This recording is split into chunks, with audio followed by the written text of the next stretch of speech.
আমার এই চ্যানেলে প্রতিটা দিন নিত্য নতুন বিষয়ের প্রশ্ন ও উত্তর সম্পর্কে প্রতিটা দিন আলোচনা করা হয় ও নিত্য নতুন প্রশ্ন দেওয়া হয়। চলুন কথা না বাড়িয়ে ভিডিওটা শুরু করা যাক। ফার্স্ট প্রশ্ন, কোন গ্রহকে সবুজ গ্রহ বলা হয়? উত্তরটি হলো সবুজ গ্রহকে সবুজ গ্রহ বলা হয়। নেক্সট প্রশ্ন হলো বিশ্ব ডাক দিবস কবে পালন করা হয়? উত্তরটি হলো 9ই অক্টোবর বিশ্ব ডাক দিবস পালন করা হয়ে থাকে। নেক্সট প্রশ্ন, প্রতি 1 ডিগ্রি দ্রাঘিমার সময়ের ব্যবধান কত? উত্তরটি হলো 4 মিনিট প্রতি 1 ডিগ্রি দ্রাঘিমার সময়ের ব্যবধান। নেক্সট প্রশ্ন, কংসাবতী বাঁধ কোন জেলায় অবস্থিত? উত্তরটি হলো বাঁকুড়া জেলায় কংসাবতী বাঁধ অবস্থিত।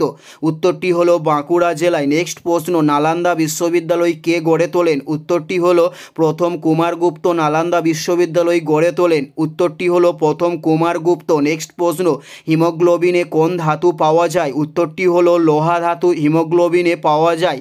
উত্তরটি হলো লোহা ধাতু হিমোগ্লোবিনে পাওয়া যায়। নেক্সট প্রশ্ন, আক্কেল দাঁত সাধারণ কত বছর বয়সে গজায়? উত্তরটি হলো 17 থেকে 30 বছর বয়সে গজায় আক্কেল দাঁত। নেক্সট প্রশ্ন, পশ্চিমবঙ্গের নবীনতম জেলা কোনটি? উত্তরটি হলো পূর্ব বর্ধমান পশ্চিমবঙ্গের নবীনতম জেলা।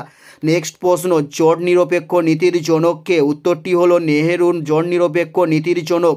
উত্তরটি হলো নেহেরু জোট নিরপেক্ষ নীতির জনক। নেক্সট প্রশ্ন, বিভূতিভূষণ অভয়ারণ্য কোন জেলায় অবস্থিত? উত্তরটি হলো দক্ষিণ 24 পরগনা জেলায় বিভূতিভূষণ অভয়ারণ্যটি অবস্থিত।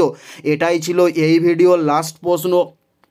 আর কোন ধরনের শিক্ষণীয় ভিডিও আপনারা প্রত্যেকে দেখতে চান অবশ্যই কমেন্টে লিখে জানাবেন। ধন্যবাদ।